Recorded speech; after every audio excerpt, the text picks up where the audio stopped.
Okay, good morning. Welcome to Math number 1145. I think it's 46, but that's fine. All right, so we're working on a problem from Catriona Agg this morning, and this one actually gave you a little bit of trouble, but I want you to explain where you are, because you're on exactly the right track. And then maybe we can talk through the algebra, because I think it was the algebra, not the geometry, that gave you a little trouble here. Okay, so the problem is the three small circles are the same size, and then what fraction of the large circle is shaded. Yeah, I'm going to move this over just here to give you the most room to write. All right? So we've got the shaded areas, these small shaded circles, and then we've got two halves of a larger circle. Yep. And so I called the radius of the large shaded circle x and the small shaded circle radius y. Okay, good. And so, first I got an expression for the area of the circle, the big circle. The radius is x plus 2y. So then it would be, the area of the big circle would be pi times x squared plus 4xy plus 4y squared. Okay, so that. Can I point with? That's the radius of the big circle squared. Yep. Because the big circle's radius is X plus 2y. X is this. This, yeah. Radius. Okay, so X plus 2y. Okay, got it. Yep. And then the shaded area in terms of x and y. So you have these combined to make one full circle. So you have pi times x squared, or x squared, because we're going to multiply by pi for these as well, plus 3y squared. Okay. So we had this relation, but since these numbers are kind of complicated and we have two variables, I don't think this leads anywhere. But then, let's see, you can draw in this diagonal radius here across. And then you get this triangle x, and then we have x plus y on this other leg, and then the hypotenuse is the radius, so we have x plus 2y. Okay, so we have x plus y, and x plus 2y. All right. But we can also use the Pythagorean Theorem to find, this is basically an equation, because we know that x squared.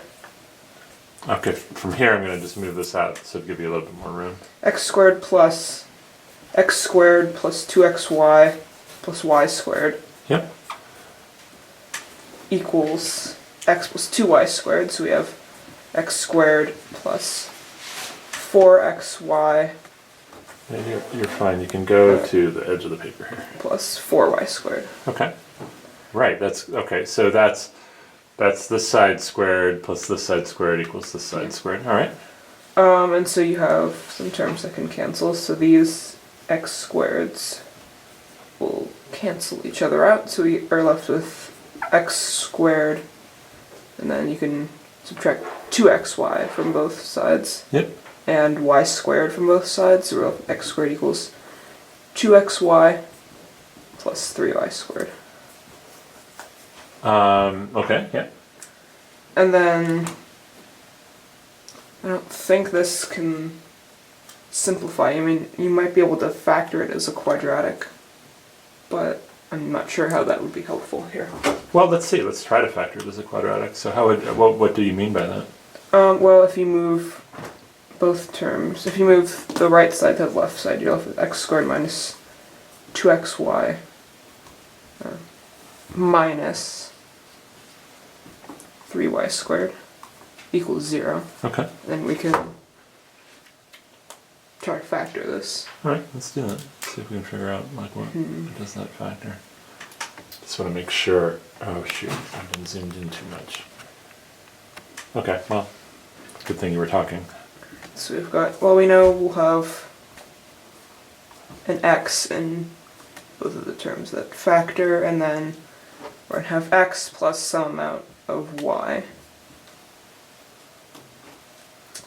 And since we're gonna have a minus 3 in this term, so we can have x minus 3y and x plus y. And so if we equals 0. If we would multiply this out, then we get x squared plus y minus 3y, or x plus xy minus 3xy. So we get the 2xy minus 2xy, and then minus 3y squared. So we've factored. Okay, so actually it did factor. Did factor.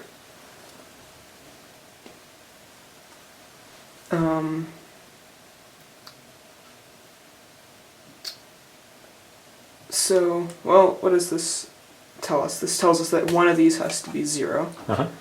So either we get x minus 3y equals 0. So that would tell us that x equals 3y. Alright. Or x plus y equals 0, or so x equals minus y. Alright. And then this doesn't look like it, because the distances can't be negative, so this doesn't work. So we get that x equals 3y. Okay, good. Let's break it into a second video now. Now that you have x equals 3y, let's see if we can figure out what that means.